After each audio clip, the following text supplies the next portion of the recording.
Namo Buddhaya. Welcome to today's video. In today's video, we are going to take a look at the concept of karma according to Buddha's teachings. Now, when you hear the word karma, the first question that comes to your mind is, what is karma? What is the meaning of this word? Well, if you take a look at the definition of karma, it gives the meaning of action, right? But in Buddhism, it is more than action. The Buddha said it is intentional action is the karma. In Nibbedika Sutta, Buddha explains this as Chetanahang bhikkhave kammang vadami chetayitva kammang karoti kayena vachaya manasa.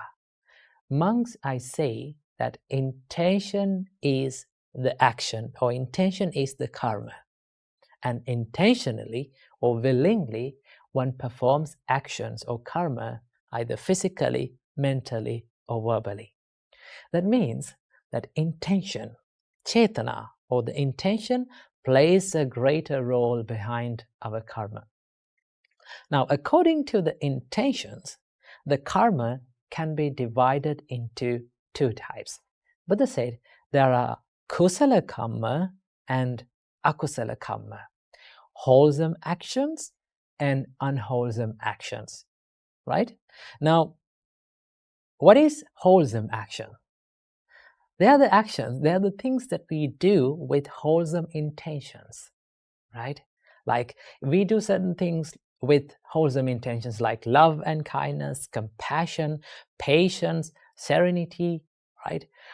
When we do certain things from our body, speech, and our mind with wholesome actions, wholesome intentions, we generate karmas that are wholesome. And also there's the other side of the karma, that is unwholesome actions. Okay? Now, akusala karma or unwholesome actions is a broader topic, because so many people think that akusala karma is something that is bad when it comes to unwholesome actions, right? Akusala karma is not only bad, but also there's another hidden meaning behind this. And that is, there are certain things, there are certain actions that we perform during our day-to-day life, right? They're the things that we do in day-to-day life, like talking and writing and like sleeping and traveling. We need actions and we need intentions to do this. Intentionally, we do all the actions, but they're not certainly unwholesome. So the meaning of akusala karma means the actions that do not fall under the wholesome actions or kusala karma.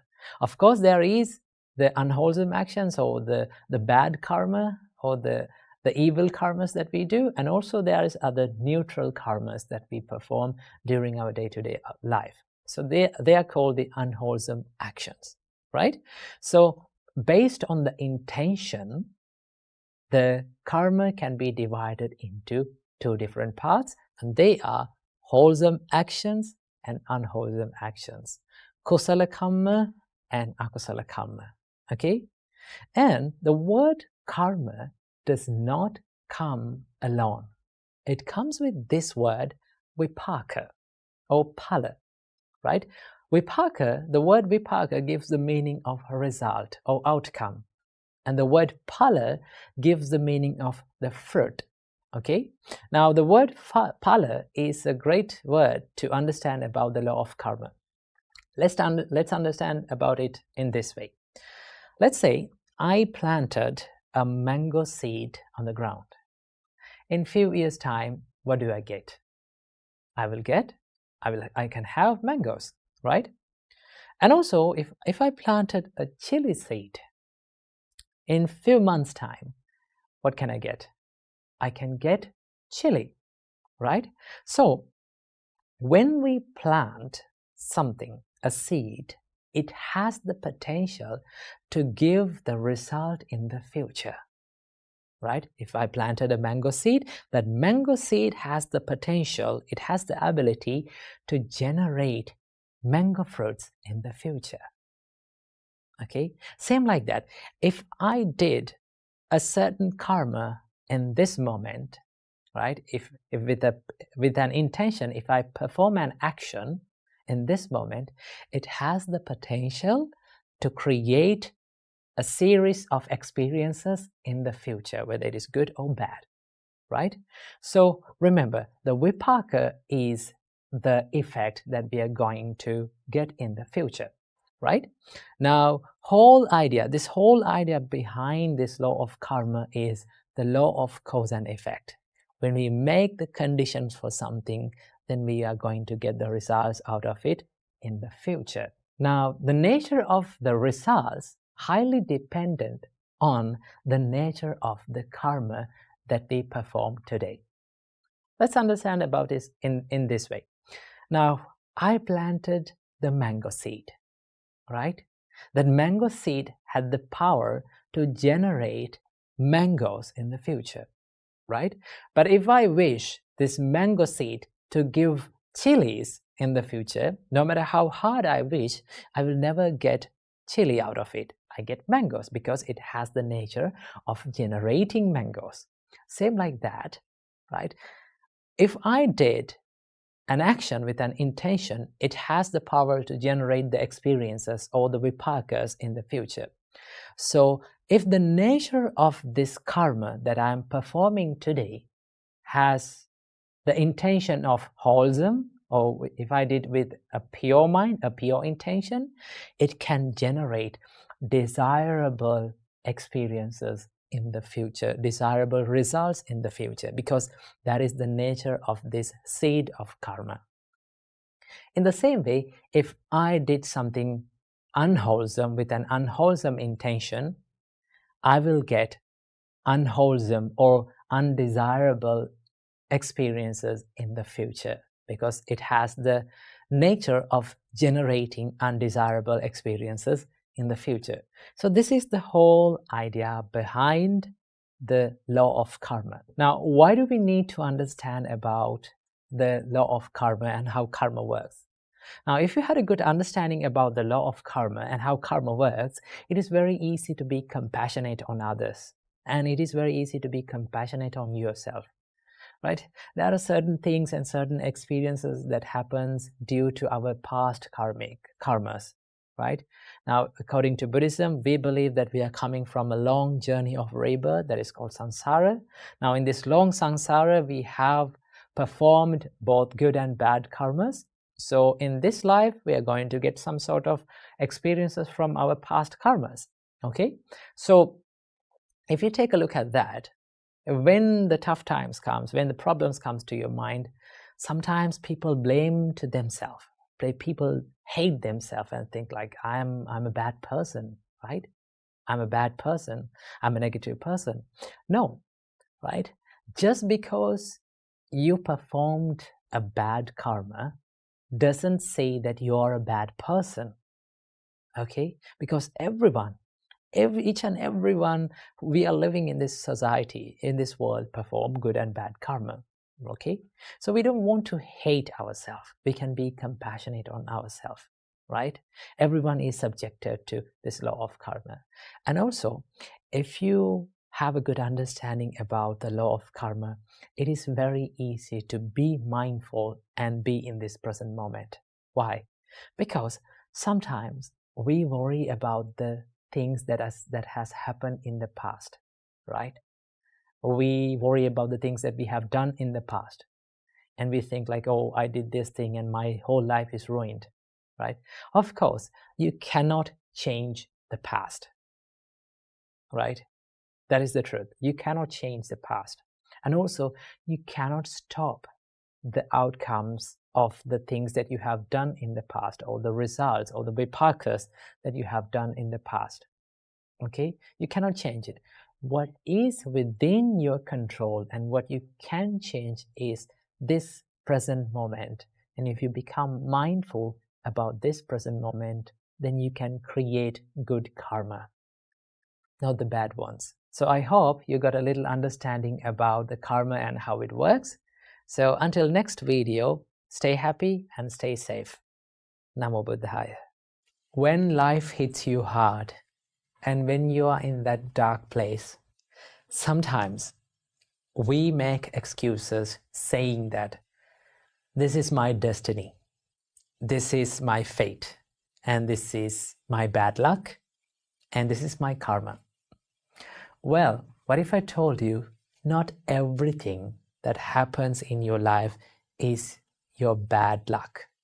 It is not always according to your destiny or fate. There are certain things that we can do to change our destiny and fate.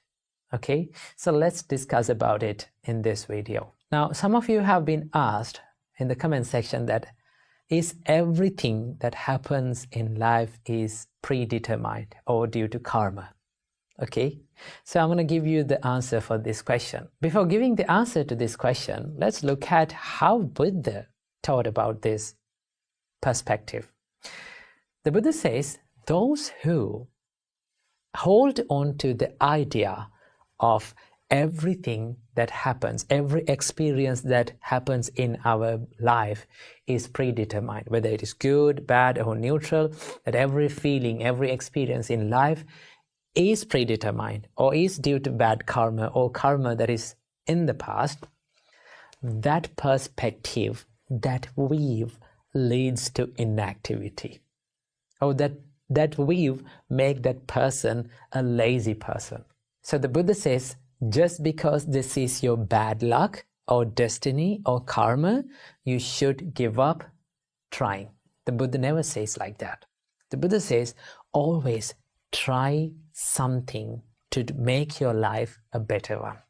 Okay? The Buddha says, there are certain things that can be done to change our destiny. Okay? Now, so many of you believe that destiny cannot be changed. Well, it's wrong. Destiny can be changed according to the choices that we make right here, right now. So that is why it is very important to remember that not everything that is happening in our life, whether it is good or bad or neutral, is always due to bad karma. Okay? There are certain phenomena and there are certain things and processes that happens in our life out of this concept of destiny. Okay?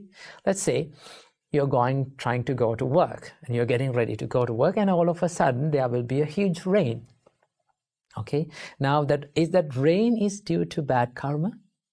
No. That is a phenomena, and that is a process that happens in this environment. Well, rather than complaining about this bad karma, rather than complaining about our destiny, why can't we choose to do something about it? Why can't we try to change the situation? If we can change the situation, then definitely we can do it.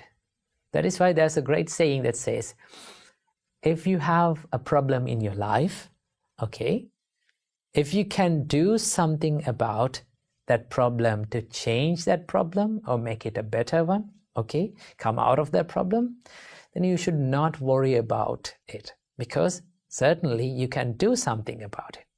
Okay? And there are certain problems that appears in your mind and in your life that you cannot do anything about it. Well, if you cannot do anything about it, we should not worry about it. Okay?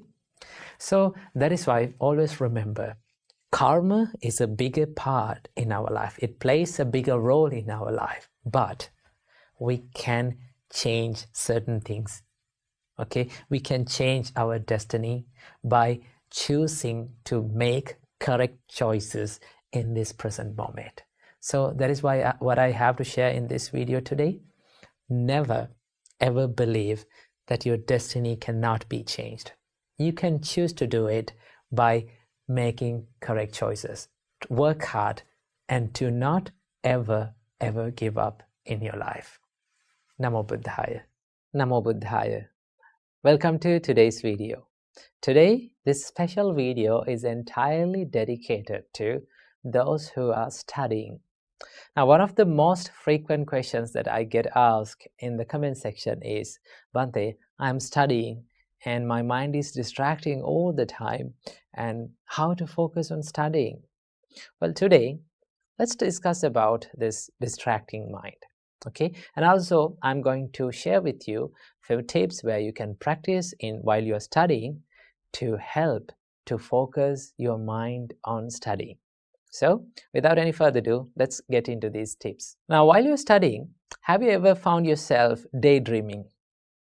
Right? Sometimes we sit down to study and we just turn our book on and we start to study, and after a few minutes, what happens to us?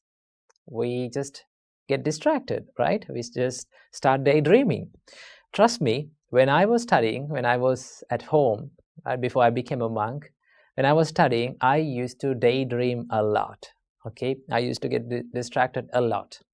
So it is very difficult. I know it is very difficult, and it's very hard to focus our mind to studies because we live in a world where there are many distractions. So what we can do about this distracting mind, and how can we focus on our mind on our studies? Well, there are certain things that you can do. And one of them is, the first thing that I want to share with you today is that I would like you to write down what you become distracted. Okay? This is something that you get heard rarely. Okay? So let's say like this. You're studying. Okay? And you turn over the book and you started studying. And sometimes the same thing happened. What is that? Daydreaming. Okay? It's okay. Let it happen. Okay? Once you know, and once you identify that you are daydreaming, and once you found yourself that you are daydreaming, what do you have to do? I want you to take a pen or a pencil and take a blank paper and write down that thought that you became distracted. For an example, while you're studying, sometimes we used to think about foods a lot. Okay? So what do you have to do? Write it down. I got distracted about thinking about biryani. Okay? Something like that. Or sometimes we become distracted thinking about the past experiences, the things that happened in the past. Okay? So what do you have to do? Write it down. Jot it down on a paper. Now, why should we do this? Because most of the time, we are not aware of what we are thinking. When we become distracted and when we daydream, we don't know what is going in our mind. We don't know what we are thinking. We just jump into that stream of thoughts and we just flow down. So what do you have to do? When you write that thought in a piece of paper, right? It's like you're identifying that thought, right? You code that thought and you identified, okay, this is what makes me distracted. This is what makes me unfocused on studies. Okay, then there's a physical thing that you can see, and you can see that it is physically that you are distracting. Okay, so what do you have to do? Write down your distracting thoughts. Okay, then you have a good understanding. When you do this for a little while, what can you do is, and what can you find is, there's a pattern of distractions. That means we become distracted for few thoughts, and they are the thoughts that come again and again to our mind. So what do you have to do? Write it down. That is the first tip. Second tip, identify what makes you distracted and then be brave enough to remove all those distractions. There are triggers that makes us distracted. Let's say, for an example, our mobile phone. Okay, let's say you're studying and there's the mobile phone on the desk. Each and every time it rings a notification, what do? We take our mobile phone and we check what it is. Okay, so a mobile phone is not distracting you. It is a trigger for your distraction. Trigger is just a trigger until you give the power to that to make you distracted. So what do you have to do? Physically, by force, sometimes it's very difficult, okay? You have to be brave enough to do that. Remove that distraction. If your mobile phone is distracting you, be brave enough to remove it, okay? If your laptop or your any technical device that is distracting you, be brave enough to remove it. And sometimes, right, sometimes we have to use this technology. Okay, sometimes you have to use your laptop to study. So what do you have to do? While you're doing it, be much more disciplined and much more aware of what you're thinking and what you're doing inside it. Okay, use it only for what you want. okay, while studying. I'm not saying that other times you can use it whatever in whatever way you want, but use it only for what you want while studying. So the second tip is to be brave enough to remove the distractions. Okay, if something is distracting you, you have to remove it. Tip number 3, do not study for long hours continuously. I can still remember when I was studying and when I was at home, I can still remember I used to make these schedules and timetables to study for 2 or 3 hours continuously. It is not productive. So what you can do? You can study for short time intervals. Maybe like, let's say 25 minutes. Okay, you can use 25 minutes to study, okay, and then take a little bit of a break and then again study. And while you're studying, what you have to do, you have to jot down and you have to write down all those distracting thoughts. Okay, keep that in your mind. So do not study for long hours. Just take a break and refresh yourself and then come back again to studies. That is another thing that you can do. And here comes the final tip, the tip number 4.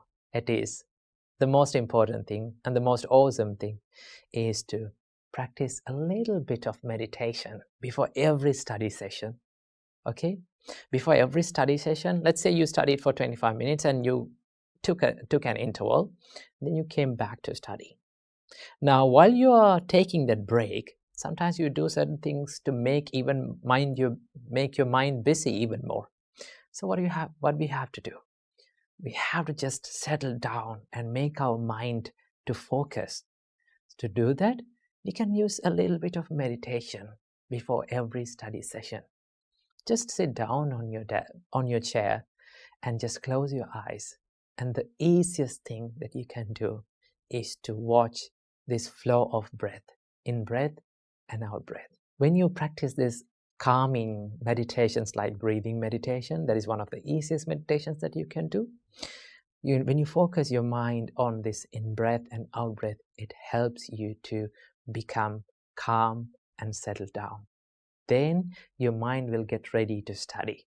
Okay, so these are the few things and few easy things that you can do and practice while studying. Okay, so use these things and use these tips to study and make your studies a more productive one.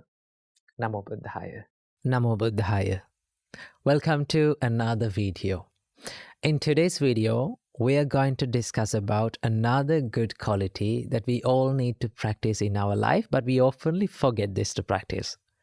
Now, what is this? It is called mudita. In another word, it is called appreciative joyfulness. What do you mean by this mudita? Mudita is the ability of being happy when you see someone else's happiness. For an example, let's say you're on social media and in the same time you're having a bad day.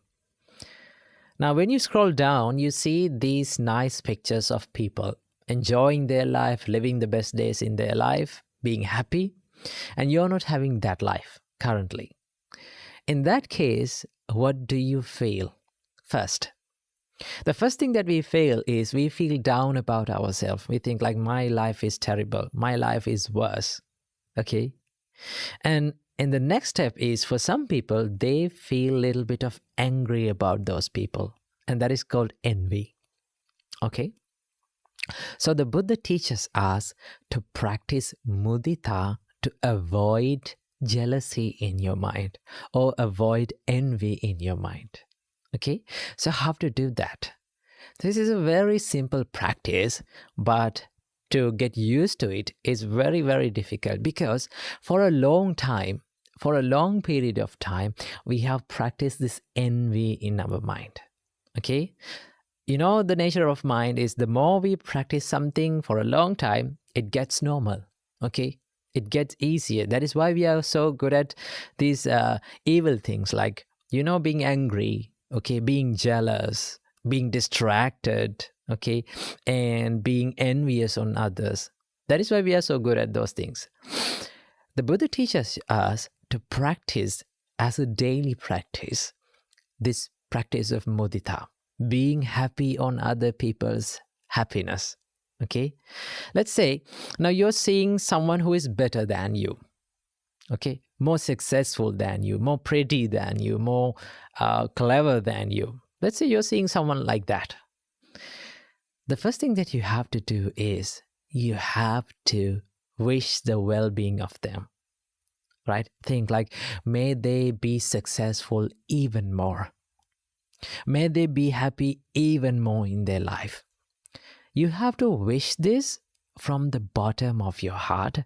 You have to mean it and you have to feel it. Okay? When you do that, you feel happy. Okay? You don't feel the discomfort of envy.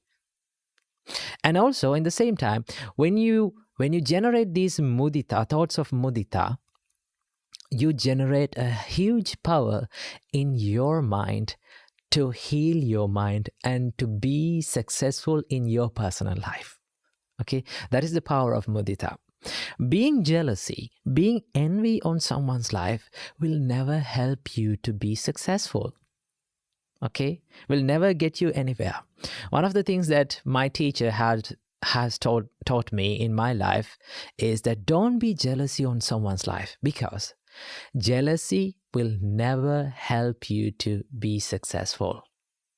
Okay, jealousy will never help you to thrive and be more productive. And it will keep you in the same place, okay, without being successful, keep you in the same place, and it lets you to be angry on other people. So what we have to do, whenever we see some people who are better than us, we have to think that may they be better than us even more. Okay, may they be happy in their life even more. And that is called mudita.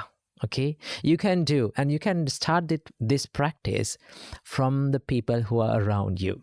Okay, there are people around you in your home, in your family. Start from them. Okay, wish the well-being of people around you. Okay, wish the well-being of your neighbors, your people who are in your city, your classroom, your school, your country. Okay, if you can spread those thoughts of mudita, you try and say this, you will feel much better in your heart.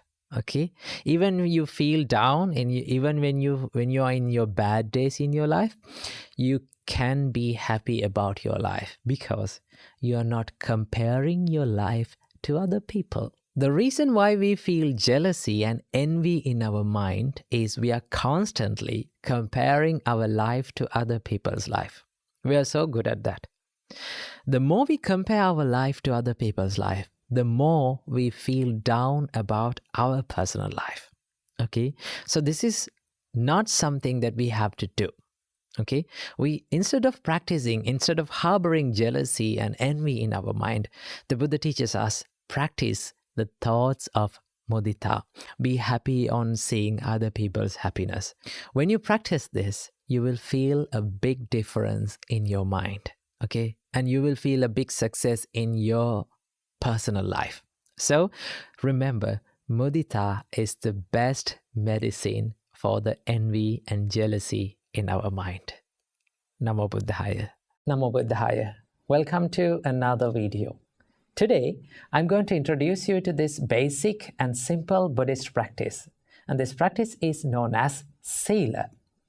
Now, the word sila is a Pali word that we can translate it to English as ethical conduct or virtue. Now, in Buddhism, the Buddha's teachings are always directed to the liberation of mind, or it is the ultimate goal of Buddhism, the liberation of mind from all the sufferings. To achieve this state, Buddha taught us that you should practice 3 practices. First one is sila, which we are going to discuss today. It is called the ethical conduct. Second one is samadhi. Samadhi means concentration. And the third one is panya, or it is known as wisdom in Buddhism. So sila plays a crucial role in Buddhism and Buddhist practice. So what do you mean by ethical conduct? Ethical conduct helps you to be disciplined from your body and from your words. Okay? So once you become disciplined from your body and from your words, then normally your mind will be disciplined. So these are coexisting, okay? That means these practices help each other, okay? Once you become disciplined with your mind, you can be disciplined from your body and from your words. Or if you become disciplined from your body and words, normally, automatically it happens that your mind will be disciplined. So that is why the Buddha introduced us these ethical conducts or practice of virtues in Buddhism. Now, basically, Buddha taught us that we need to practice 5 precepts. Okay, these are 5 guidelines that Buddha taught us to practice in daily life. Now, for someone, you may feel like they are a set of rules, but in reality, Buddha never imposed rules on anyone. Okay, these are guidelines, and these are the things that Buddha teaches us to practice, because Buddha saw that there are disadvantages if you break these guidelines. For an example, the first practice of sila is to abstain from killing beings. Okay, so when you kill animals, there are so many disadvantages that comes to your life, and also you acquire a bad karma because your actions and your intentions are unwholesome. Once you kill animals, kill living beings, your intentions are unwholesome. So through unwholesome intentions and actions, what will happen? You will gain bad karma, and that bad karma will lead to suffering in one's life.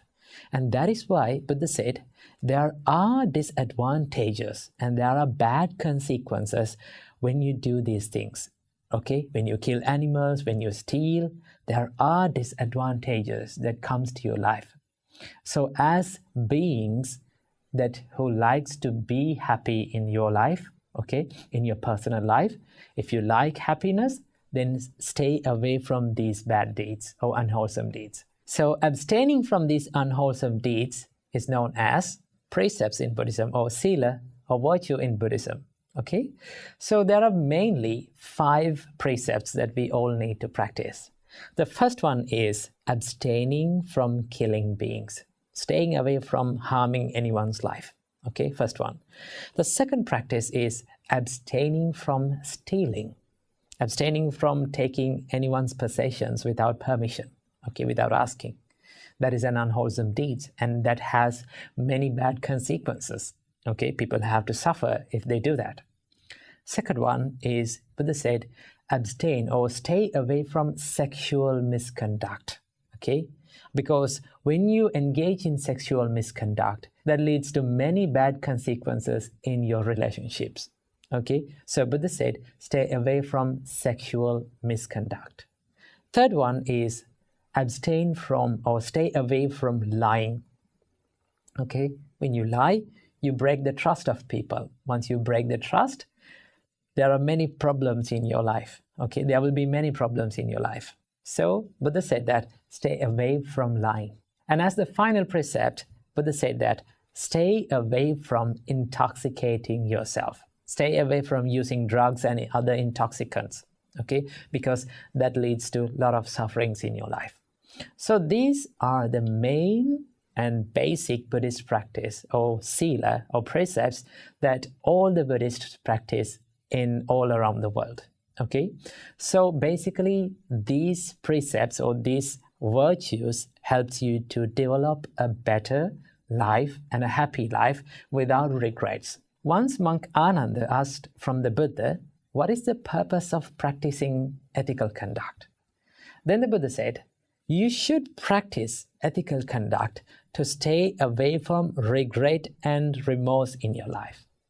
Now, if you look at these things, if you look at these 5 precepts, killing, abstaining from stealing, abstaining from sexual misconduct, abstaining from telling lies, abstaining from using intoxicants, if you do these things, what will happen?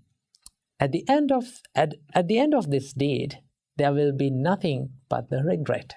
Okay, you end up regretting yourself, like, why did I do that? Okay, so Buddha said that is one of the major harms to your life, to your spiritual life, for someone who is engaged and for someone who is seeking the peacefulness in your life. So Buddha said, practice a virtuous life and a clean and a pure life to be happy inside. Once you know that you are happy and you're clean and pure in your mind, in your character, then it will give you a big happiness to your life. So that is why we need to practice these virtues. Okay, that is the purpose of Sila. So understand this simple Buddhist practice and try to practice these precepts in your life. Namo Buddhaya. Namo Buddhaya. Welcome to another video. In today's video, we are going to discuss about how can we clear our mind. Now, so many of you complain when I'm meditating, when I'm studying, there are so many thoughts popping inside our mind.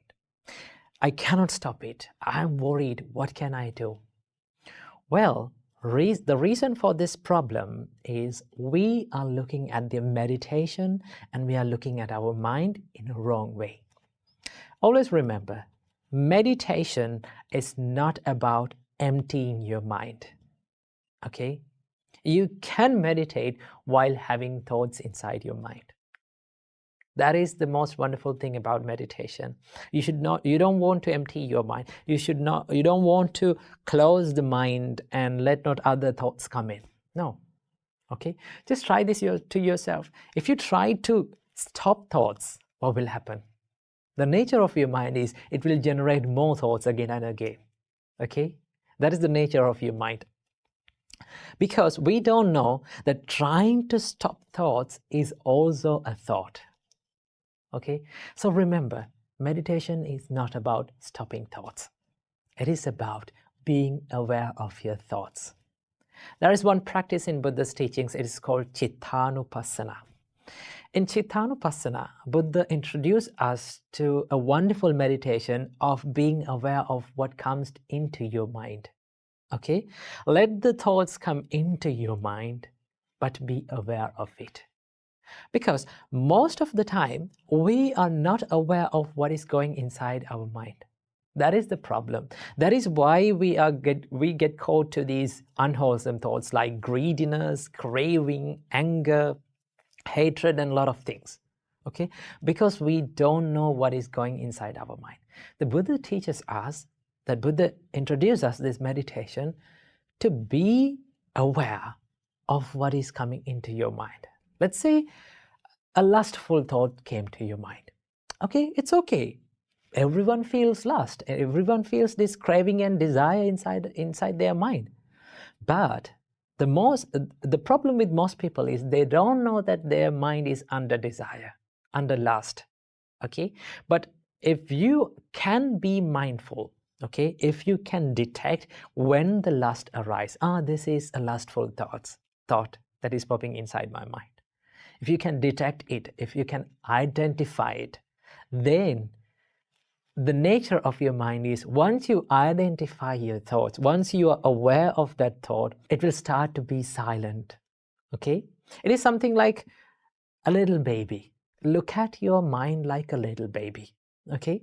Now, when we are not aware of the babies, what they are doing? They are doing a lot of nasty things, okay? They are doing a lot of naughty things. Why? Because we are not aware of them.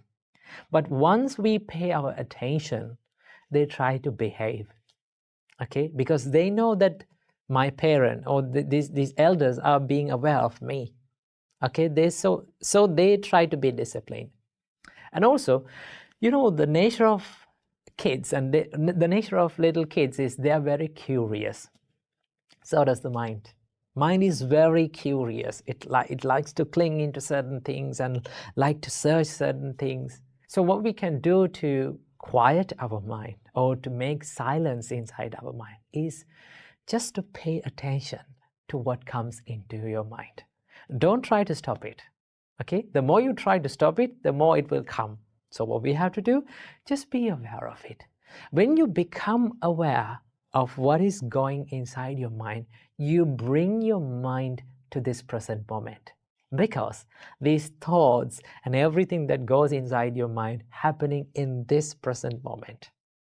if you can see the appearance of the thoughts, and if you can see the passing away or fading away of the thoughts, it will start to get quieter. Okay? So when your mind is busy, in the next time, try this. When your mind is busy, when a lot of thoughts come into your mind, just try to identify one thought. Look at your mind like you're looking at an external thing, okay? And try to identify one thought. When it arises, you can identify, oh, okay, it is arising now. When it fades away, okay, you're knowing and you are understanding that this thought is fading away. Once you do that, it is very amazing that your mind gets silent and quieter even more. So this is how we can clear and quiet our mind when we do meditations or when we are doing certain things in our life. So keep this advice in your life and practice it. Namo Buddhaya. Namo Buddhaya. Welcome everyone to another video. In today's video, we are going to take a look at the threefold practices in Buddhism. Now, no matter how the way that you are approaching the Buddha's teachings, these are the three practices that you need to practice in Buddhism. Okay? So we are going to take a look at these things. Before understanding these three practices, we have to understand why we should practice these things. Okay? What is the goal and what is the ultimate goal of Buddha's teachings? Now, the ultimate goal of all the Buddhist teachings is to liberate your mind from unsatisfactoriness. Okay? Liberate your mind from all the sufferings in life. Okay? Because the Buddha said that the life is based on unsatisfactoriness. Okay? So once you have a deeper and a wiser understanding about your life, then you can liberate your mind from all the unsatisfactorinesses in your life. Okay? So Buddha realized that to achieve this state, to enlighten your mind and to liberate your mind, you need to make some conditions and you have to practice your mind. So that is why Buddha introduced us these three practices to practice in our practical life in order to enlighten our mind. So without any further ado, let's dive into these practices. So the first practice in Buddhism is called Sila. Now I have discussed about Sila in an earlier video. You can watch it here. So basically, the Sila means the moral and ethical conduct. Being disciplined from your body and from your words. Okay? So once you practice this Sila, you can be disciplined from your body and from your words. Now, Buddha understood that when we are living with people, the way we behave, right, the actions that we do from our body and the words that we speak will impact the lives of other people as well as us. Okay? It will impact the life of ourselves, the way we behave and way we speak. And also, it will highly influence the others' lives too. And that is why Buddha said, purify your conduct. Do wholesome things from your body and from your words. So Sila helps you to practice the verbal and the physical conduct in a moral and a more ethical and wholesome way. Okay? So in Sila, we have precepts. Basically, for lay people like you, you have 5 precepts that you can protect. Okay? The first one is abstaining from killing beings. The Buddha says that stay away from killing beings. In that way, you become disciplined from your body. Abstaining from stealing. Do not take others' possessions without their permissions, without the permissions of themselves, with the stealing mind. Okay? Once you protect that, you be disciplined from your body. And Buddha said that stay away from sexual misconduct. When you abstain from sexual misconduct, you become disciplined from your body.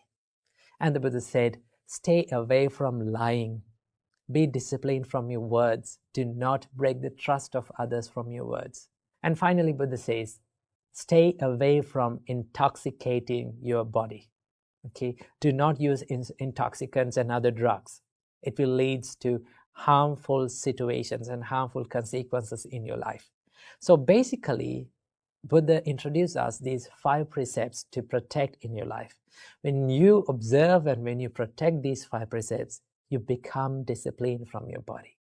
Okay, so that is why Sila helps you to be disciplined, to live a disciplined life. Why we should live a disciplined life? We should live a disciplined life to stay away from regrets. Because when you look at these 5 precepts, if you engage in these things, if you kill animals, if you steal others' possessions, if you commit sexual misconduct, if you lie, and if you intoxicate yourself, what will happen? There will be a lot of regrets in your life. And also there will be things that you have to worry about. That is why Buddha says, stay away from these 5 things and you will live a regretless life. Okay, so that is the first practice. Moving on to the second practice, we have samadhi. Now, samadhi can be translated as concentration or mental peacefulness inside your mind. Now, remember, this samadhi is supported by the first practice that is called the sila. The Buddha said, when you practice sila or when you live a moral and ethical life, what will happen? You will have less regrets in your mind. You will have no regrets in your mind. Once you have no regrets in your mind, what will happen? It will lead to the mental happiness. Because most of the people, they worry about the things that they have done in the past. Okay? Unwholesome things that they have done in the past. But once you live according to the precepts, once you live a virtuous life, then you can be happy about yourself. And also, your mind will be in a good and a happy state. That is why this samadhi is supported by the sila. Now, why we need samadhi? Now, we need samadhi to think clearly. Because you know that when your mind is busy, when your mind is scattered, and when it runs here and there, it is very difficult to think clearly. Now, Buddha considered that thinking clearly and thinking freely is a great benefit to understand the reality of your life. And that is why we need to practice samadhi. For practicing samadhi, Buddha introduced many meditations. So one type of meditation is called samatha meditation. Samatha meditations helps you to condense your mind and find that peacefulness inside your mind. Okay? It includes loving kindness meditations, breathing meditations, mindfulness meditations. All those meditations will help you to achieve a peaceful and a calm life. Okay? So, but remember this, to achieve a peaceful and calm life, we have to focus on living a virtuous life, living a disciplined life. Keep that in your mind. So let's move on to the third practice, and this is the final practice in Buddha's teachings. That is called wisdom or panya in Buddhism. Now, so many people think that knowledge is wisdom. Always remember, knowledge is a part of wisdom, but it is not the wisdom. Now, Buddha explains that you must achieve wisdom from 3 means, from 3 types of wisdoms. The first type of wisdom is called Suttamaya Panya. Suttamaya Panya means the wisdom that is gained through learning. Okay, you can learn, you can read, and you can listen to sermons, right? That is called the knowledge. Of course, wisdom has a part of knowledge. And also the second type of wisdom is called Chintamaya Prajna. Chintamaya Prajna is the wisdom that is gained by wisely reflecting. Okay, the wisdom that is gained by wisely reflecting on what you have learned, the reality of your life. When Buddha teaches about the reality of the life, when Buddha teaches about the impermanence and the reality of all the things, you have to wisely reflect on it. Okay, you have to think upon it. And once you think and once you wisely reflect on it, you gain the wisdom. You gain a deeper understanding. Okay, that is called Chintamaya Prajna, the wisdom that is gained by wisely reflecting. And also in the third type of wisdom, this is the most important type of wisdom, that is called bhavanamaya prajna, the wisdom that is gained by practicing. Okay, now the wisdom that is gained by practicing is supported by all those two wisdoms, chintamaya prajna and sutamaya prajna, the wisdom that is gained by listening or learning, and also the wisdom that is gained by wisely reflecting. Now Buddha says, when you learn and when you think and when you wisely reflect on it, then you can apply it to your practical life by doing meditations, by doing it practically. Okay, many of the people believe that bhavanamaya prajna is only based on meditations. No, bhavana does not mean only the meditation. It gives the meaning of development or practicing. Okay, so you have to look, how can I apply these Buddha's teachings? How can I practice these things in my practical life? Once you do it, your wisdom will be developed. That is how you practice the wisdom in Buddha's teachings. So basically, these are the three main practices in Buddhism. Sila gives you the ethical and wholesome bodily and verbal conduct. And Samadhi will help you to develop a concentrated and a calmer and a peaceful mind. And Prajna gives you a deeper and a wiser understanding about the reality and our existence and all the experiences that we go through in our life. Once you practice these three practices, you will be directed. Your life will be focused on liberation. Your mind will be well prepared for the liberation and to a deeper understanding about the life. So these are the three practices that we practice in Buddhism. Try to practice these things and try to apply it to your practical life. Wish you all happy and a peaceful life. Namo Buddhaya. Have you ever wondered why some people are so good and so clever in what they're doing? Maybe there are some people who are studying with you, maybe some people who are in your workspace. There are some people who are very clever and very capable of doing in their profession. Okay, they are very successful in it. What is the reason behind this? What is the reason behind this success? Well, if we can define success in one word, the only word that we can find is consistency. This quality is very important for all of our lives. Not only in your day-to-day life, not only in your career, but also in your spiritual path. Okay, if someone is practicing spiritual path, consistency is the key for success. Okay, now what do you mean by consistency? Consistency means doing something every single day or without stopping for a long period of time until you get better at it. Now, if we look at our life, there are some bad habits we all have in our life. Okay, why we are so good at these bad things? The reason behind why we are so good at bad things is we have done it for a long period of time every single day without stopping. That is the nature of our mind, and that is the nature of our life. Whether it is good or bad, if we are doing it consistently, or if we are doing it over and over for a long period of time, we get so good at it. That is why we are so good at distractions. That is why we are so good at anger, jealousy, and all these evil thoughts in our mind, because we have practiced it over a long period of time. Now, Buddha said, if you need to cultivate wholesome thoughts, and if you need to do, and if you need to be successful in your spiritual life, what are you going to do? You have to cultivate and you have to practice these wholesome thoughts or wholesome activities for a long period of time without stopping. Okay, every single day. Okay, let's keep the spiritual life for a part. Let's take the studying and education. Now, if you're someone who is studying and if you're someone who is focused on education, what do you have to do? You have to keep studying. Okay, sometimes you find very difficult and very challenging to keep studying. Why? Because our mind gets distracted. Okay, sometimes we lose our focus.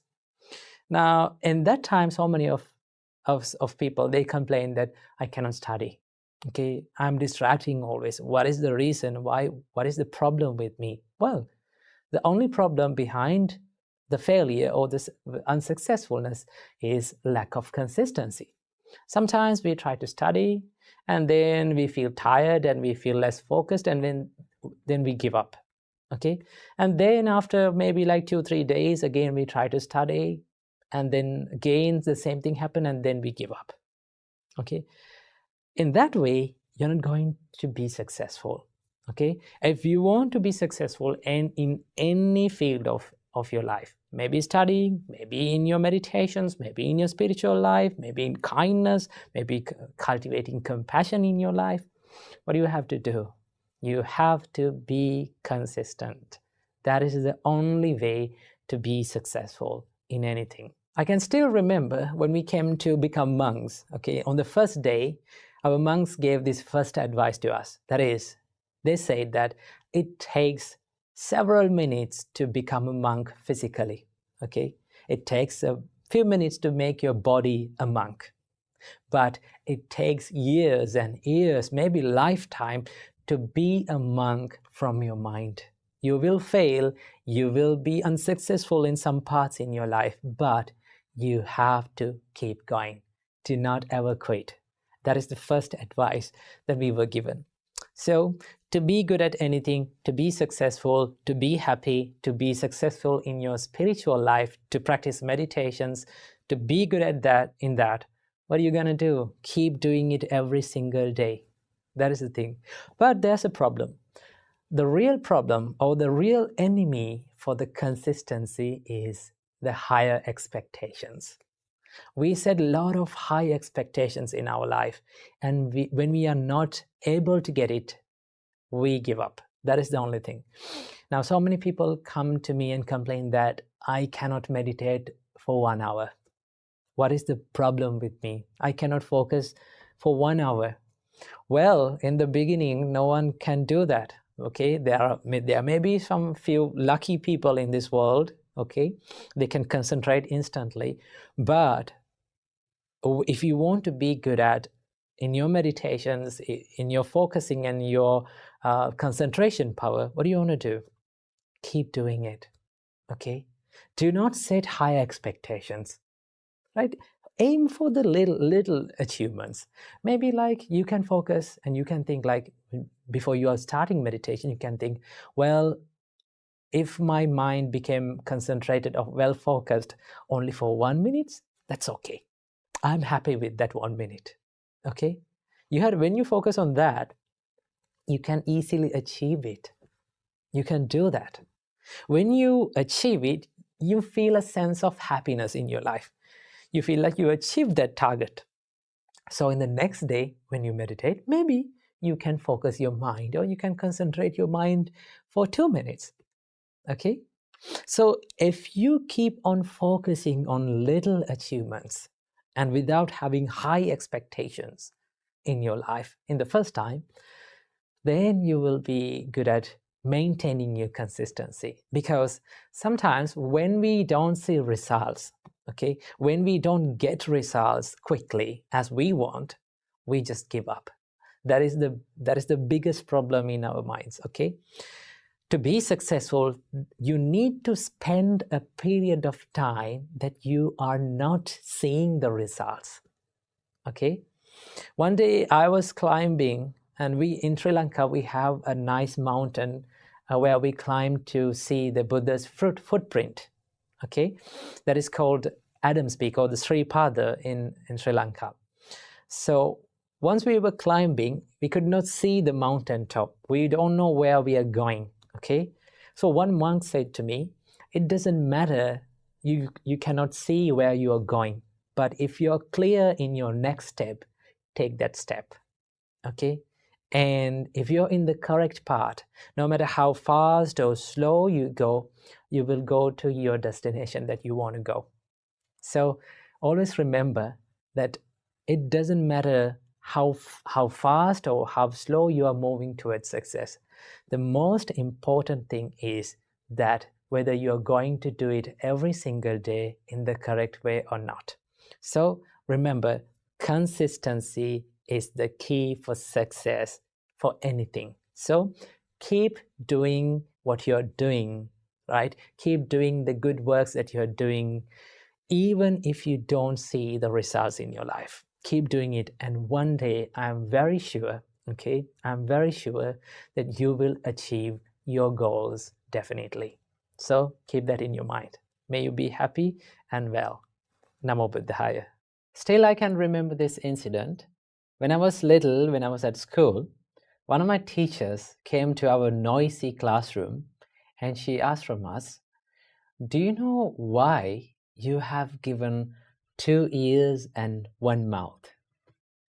Then she said, "The reason why we have given 2 ears and 1 mouth is to talk less and to listen more." Ladies and gentlemen, when we deal with people in our relationship life, in your family life, in your workspace, if you have this quality of active listening, that can help you in many ways. This quality can help you in many ways. Okay? Now, so many people come to our temple and they talk with the monks with their problems and about their family problems, the problems in the workspace. And there's one thing that they all say, and that is, they say, they are not listening to me. They are not willing to pay attention to me.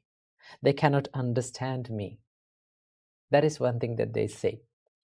So if you have the art of active listening, if you practice the art of active listening, you will be liked by many people, right?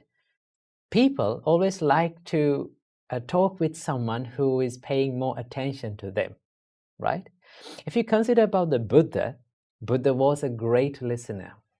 At one time, one man comes up to the Buddha and he starts insulting him, right? He starts blaming him. All through that incident, the only thing that Buddha did was he listened to that person, right? He paid a good attention to that person.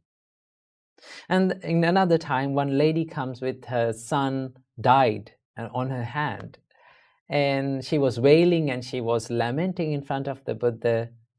And the only thing that the Buddha did was, he paid attention to that lady's suffering, right? He listened to that lady's suffering. So if you can practice this art of active listening, if you can listen more and talk less, people will start to like you. Remember that. For an example, if you come up to me, right? If you wanted to talk about a problem that you are having in your life, and from the beginning of the conversation, if I started to give you instructions and give you the advice and my opinions about that problem, what would you feel? You will start to think like, this monk cannot understand me. He's not willing to pay attention to me. He's not willing to listen to me. So practice this art of active listening. So how can we practice the listening? Well, the Buddha said that all the words that we speak from our mouth is pre-processed in our mind. That means we think first all these words and then we put it into our mouth and we speak. So if we can be mindful about what we think, what is going on in our mind, then it is very easy to control what you speak. And then it is very easy to know when to speak and when not to speak. So this practice is called, being mindful about the thoughts is called Chittanupassana in Buddhism, right?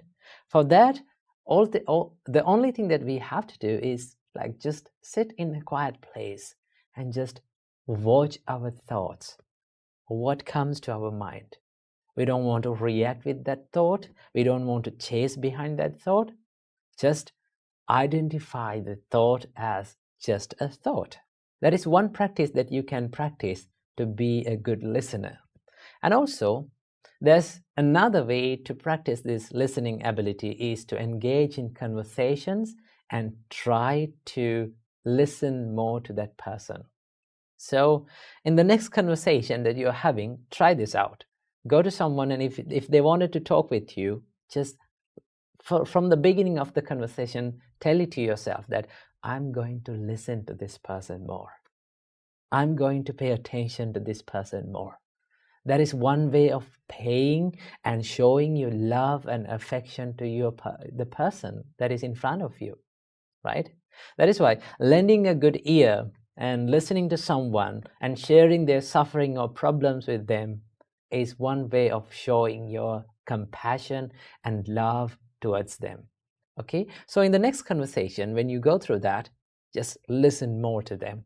Let them put out what is in their mind. And when they go silent, and then you have to ask some more questions. Tell me, how did you do that, right? How it happened, right? Tell me more about the details that happened. Then they will be more interested in talking with you, and they will start to like you and love you. When you practice this, then you will get used to this active listening, okay? And also remember, do not listen to someone just to reply to them or just to give your opinion to them. Always listen to people to understand about their situation, to understand who the person behind these words, and to understand the intention behind these words. When you do that, then you will become an active and a good listener, and then you will be liked by many people. So that is all about the active listening. Be mindful about your thoughts and listen more than you talk. Keep that in your mind. Namo Buddhaya.